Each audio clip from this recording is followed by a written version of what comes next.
kuadhimisha Dominika ya ngapi ya kipindi cha Kwaresma? Dominika ya 4. Siku zinaenda.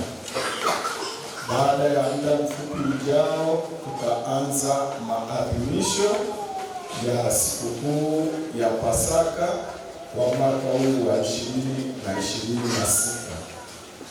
Na tumesema tunawaombea Wakristo wetu wote, tukawe na mfungo mwema, tukawe na Kwaresma njema.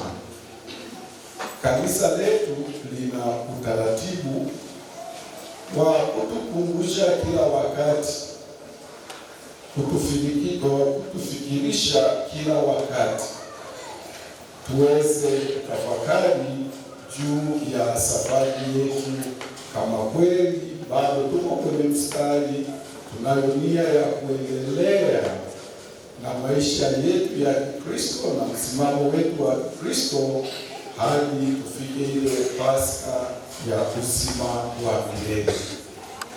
Tunapopewa siku 40 za Kwaresma na kanisa letu, hatulengi tu maadhimisho ya Pasaka ya hapa duniani, tunalenga ile Pasaka kubwa ya uzima wa milele katika utawala wa Mwenyezi Mungu. Hayo ndiyo yanayosisitizwa katika masomo yetu matatu ya leo. Tumesikia somo la kwanza kutoka kitabu cha Samueli, jinsi Mfalme Daudi alivyochaguliwa na Mwenyezi Mungu. Kwa macho ya kawaida alionekana labda katika familia ya Yese ya watoto 7 alikuwa hafai, kwa sababu alikuwa mchungaji tu wa kondoo. Lakini Mwenyezi Mungu alikuwa na nia ya kumfanya Daudi awe mfalme. Maisha hayo na sisi pia tumekutanika hapa, tunatengeneza familia kubwa ya Mwenyezi Mungu, familia yake takatifu. Lakini kila mmoja wetu ana namna yake. Ukiniuliza mimi wito wangu, kwa mimi nilikuwa Mkristo na baadaye nikaendelea nikawa jinsi nilivyo, nina hadithi zangu jinsi Mwenyezi Mungu alivyonichagua na akanifanya jinsi nilivyo. Ukiwauliza masista wetu, wana hadithi zao jinsi Mwenyezi Mungu alivyowachagua na akawafanya jinsi walivyo.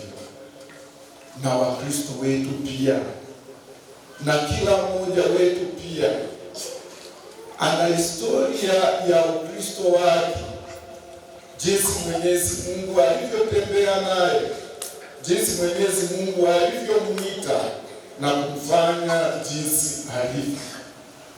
Na kwa siku hizi tunawatayarisha wakatakumeni wetu, wanafunzi wetu wa mafundisho, waweze kuwa Wakristo, waweze kujiunga na kanisa takatifu la Bwana wetu Yesu Kristo mwenyewe. Na wao wana historia, wana mang'amuzi ya jinsi Mwenyezi Mungu anavyowaita, na hatimaye pole katika safari ya mafundisho wakawe Wakristo kama sisi. Mungu anatuita kwa kusudi maalum.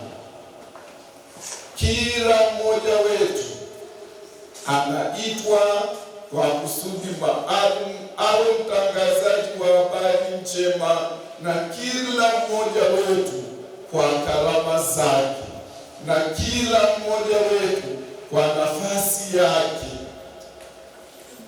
Kumbe wakati huu wa Kwaresma ni wakati mzuri wa kujihoji, ni wakati mzuri wa kutafakari kwa kina juu ya safari ya Ukristo wetu. Tuzidi kuombeana, tuzidi kufungua mioyo yetu, tumkaribishe Kristo katika maisha yetu, aweze kutuonyesha njia sahihi itakayotufikisha sisi katika utawala wa Mwenyezi Mungu. Ni hayo Mtakatifu Paulo anayosisitiza katika somo letu la pili. Anawaambia marafiki zake, ninyi mmechaguliwa mtembee kama watoto wa nuru. Na sisi katika ubatizo wetu tuliahidi, mnamkataa shetani na mambo yake yote na uzushi wake wote na fahari zake zote, mnasadiki kwa Mungu, mnasadiki kwa Kristo, mnasadiki kwa Roho, mnasadiki kwa kanisa takatifu Katoliki la mitume. Na jibu letu lilikuwa ndio. Na jibu letu tulimkataa shetani kwa wote kwa pamoja. Ni wajibu wetu sasa kutembea kama watoto wa Mungu. Tunyooke katika maisha yetu. Tufuate mafundisho ya kina ya Bwana wetu Yesu Kristo mwenyewe na kanisa lake. Tunakutana hapa Dominika kwa Dominika na siku zingine, na hasa katika huu wakati wa Kwaresima.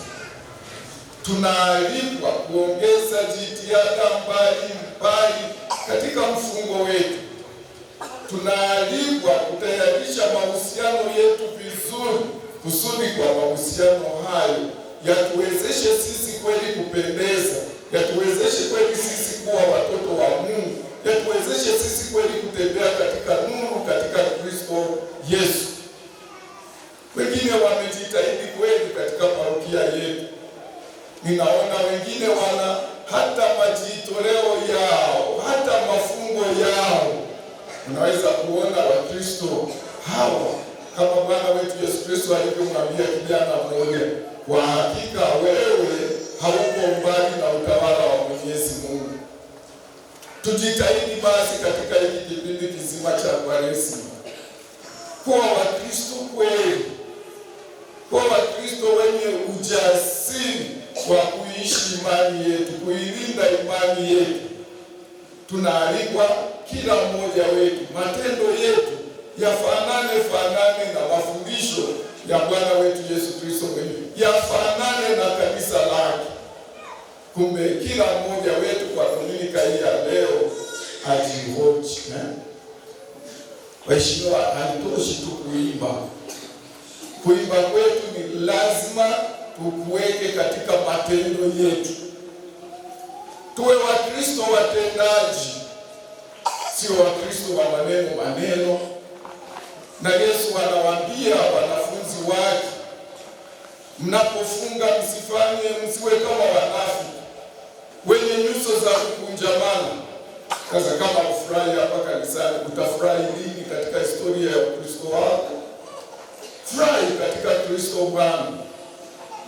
Tuongeze jitihada mbalimbali.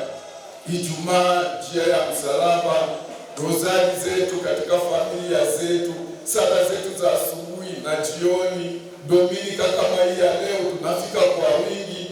Naona waheshimiwa wengine bado wamekaa kule nje, lakini wale wanaokaa nje nadhani ndio hawachangii kanisa kubwa jipya. Na mimi nawaombea wao wanakaa nje hivyo mpaka tutakapomaliza. Jitihada katika kuwahi ibada mbalimbali. Unajitayarisha vizuri kuadhimisha misa takatifu, Pasaka ya Bwana. Kumbe kanisa letu linatualika kutenda matendo mema wakati wa Kwaresima, kuendelea kuonyesha bidii ya maisha yetu katika Kristo Yesu. Na bidii hii tunawaombea Wakristo wetu isiishie hapa kanisani, isiishie hapa duniani. Furaha yetu itimilike katika Kristo Yesu tutakapokutana katika ule utawala wa Mwenyezi Mungu. Hapo ndipo tutakapoambiana hadithi mbalimbali. Tulihangaika pamoja, tuliishi pamoja, tulihimizana pamoja, tuliimba pamoja. Tufurahi katika Bwana. Kumbe kila mmoja wetu ana wajibu wa kutafakari hayo, ana wajibu wa kuliombea kanisa letu, kuiombea parokia yetu, kuwaombea Wakristo wenzake kusudi tuendelee vizuri. Msisitizo wa leo pia uko katika Injili ya Mwinjili Yohana. Yesu anafanya muujiza wa kumponya yule mtu aliyezaliwa kipofu. Twende kwa Yesu, tumulilie Yesu, tumng'ang'anie Yesu, na sisi atuponye upofu wetu, upofu wa imani, upofu wa kutosadiki,